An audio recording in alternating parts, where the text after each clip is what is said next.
তো আসসালামু আলাইকুম রহমতুল্লাহি বারাকাতু। আশা করি সকলে ভালো আছেন।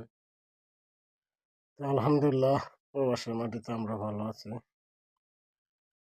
তো কিছু মানুষ বলছিলেন তারেক যদি তারেক জিয়া কখনো দেশে আসতে পারবেন না।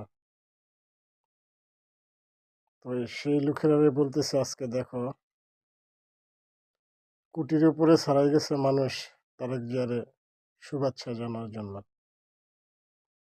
তো দেখো তোমরা, ঠিক আছে, বলার কিছু নাই।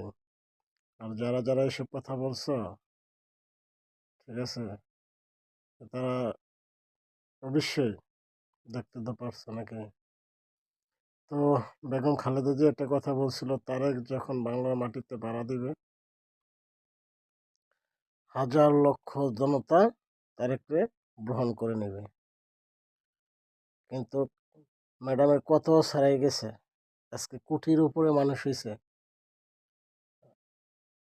তারেক জিয়ার সম্মানের সহিত বাংলাদেশের ভিতরে কথা বলার এবং কি বাংলাদেশের ভিতরে পাড়া দেওয়ার জায়গা করে দিছে। তো ভালো থাকবেন সবাই, আল্লাহ হাফেজ। আর কিছু বলার নেই, এবং দোয়া করবেন আগামীতে যেতে বিএনপির